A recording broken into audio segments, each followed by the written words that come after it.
ভারত শাসিত জম্মু কাশ্মীরে পর্যটকদের ওপর বন্দুক হামলার দায় স্বীকার করেছে স্থানীয় বিচ্ছিন্নতাবাদী সংগঠন টিআরএফ। সাম্প্রতিক সময়ের মধ্যে সবচেয়ে ভয়াবহ এই জঙ্গি হামলায় অন্তত ২৬ জন নিহত হয়েছেন। তাদের মধ্যে নৌবাহিনীর ও গোয়েন্দা ব্যুরো কর্মকর্তাও রয়েছেন, যারা সেখানে বেড়াতে গিয়েছিলেন। এদিকে হামলার পর আবারও প্রশ্নের মুখে পড়েছে স্থানীয় প্রশাসন। ঘটনার তীব্র নিন্দা জানিয়েছেন বিশ্ব নেতারাও। জঙ্গি হামলায় ফের উত্তপ্ত ভারতের জম্মু কাশ্মীর।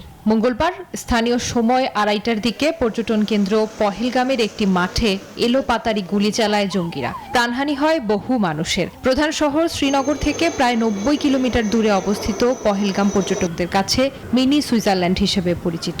সেখানেই ছক কষে হামলা চালায় স্থানীয় বিচ্ছিন্নতাবাদী গোষ্ঠী দ্য রেজিস্ট্যান্স ফ্রন্ট বা টিআরএফ, যারা লস্করি তৈয়বার একটি শাখা। বান্ডেল থাকলে প্রতি সেনমানিতে টাকা বাঁচবে। বিকাশ সেনমানি বান্ডেল কিনে জিতুন প্রতি লেনদেনে। টিআরএফ পর্যটকদের হত্যার দাবি করার পর ভারতের রাজধানী দিল্লিতেও জারি করা হয়েছে সতর্কতা। দিল্লি পুলিশকে পর্যটন কেন্দ্র এবং শহরের আশেপাশের অন্যান্য গুরুত্বপূর্ণ স্থানে কড়া নজর রাখার নির্দেশ দেওয়া হয়েছে।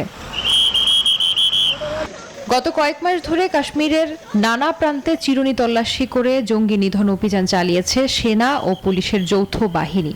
সেই আবহেই জঙ্গিরা পাল্টা যুদ্ধের ঘোষণা করেছে বলে ধারণা করা হচ্ছে।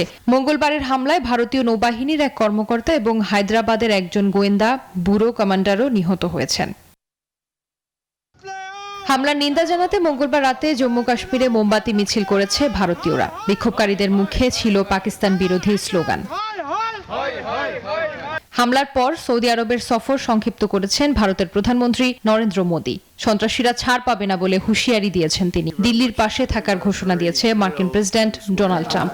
রাশিয়ার প্রেসিডেন্ট ভ্লাদিমির পুতিনও হামলার নিন্দা জানিয়েছেন। Desk report, news 24।